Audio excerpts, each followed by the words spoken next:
quem que está chegando? Quem essa criança vai ser, né?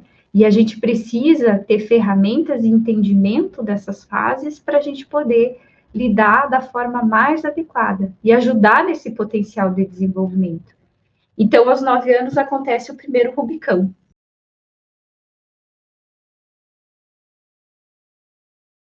Prometido ali de responder a pergunta, a diferença de puberdade e adolescência, né?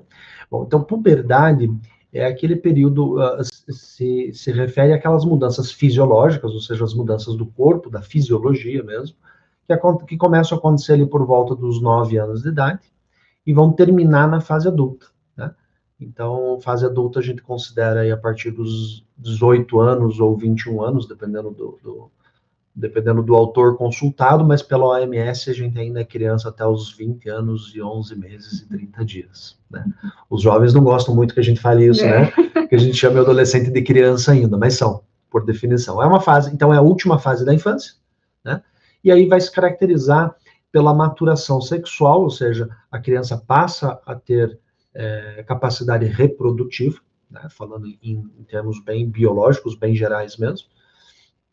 E isso começa ali, então, como eu disse, por volta dos 9 anos de idade, né, Karine? E por volta dos 9 anos também acontece uma coisa interessante, né? Uhum. E como que a gente chama isso lá na pedagogia Waldorf, lá dentro do desenvolvimento da criança? Então, na antroposofia, a gente chama essa fase da criança de 9 anos de Rubicão. É a primeira fase, né? Tem 2 Rubicões, né?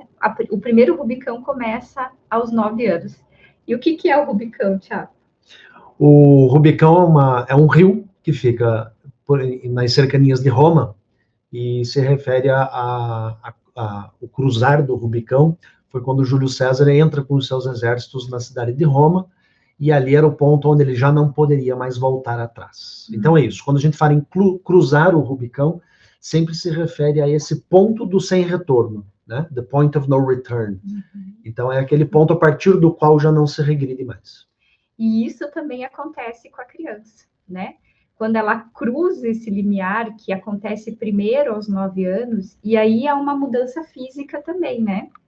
É uma mudança na frequência cardíaca e na frequência respiratória. Isso. A gente sempre pensa assim em maturação sexual, né? Então a gente está pensando em menstruação nas meninas, está pensando na primeira poluição dos meninos, mas todo o corpo está crescendo, né? E quem tem filho dessa idade percebe que começa a ter ali um estirão do crescimento, né? É um grande, é o último estirão que a gente tem, e é um grande estirão. Então todos os órgãos estão crescendo, a capacidade pulmonar começa a aumentar, o pulmão cresce, o coração cresce, né? Então essa relação do número de batimentos, de quantos batimentos cardíacos para cada inspiração, essa relação, essa frequência também muda, né? E o Steiner fala que essa maturação ela não é só sexual, a gente deveria entender essa maturação sexual como a maturação terrena. Isso. Né?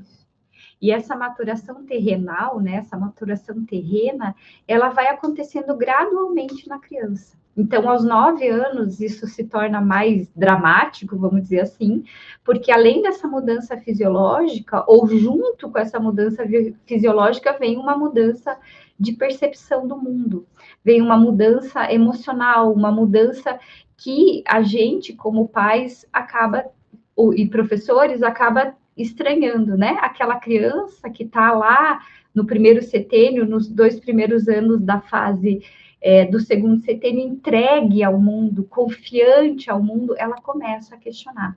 A gente traz uma imagem bem bonita na pedagogia Waldorf, a gente fala que ela tira o véu cor-de-rosa da primeira infância aos 9 anos, e aí começa muitas mudanças. Aquela criança que era calminha, obediente, não está mais lá.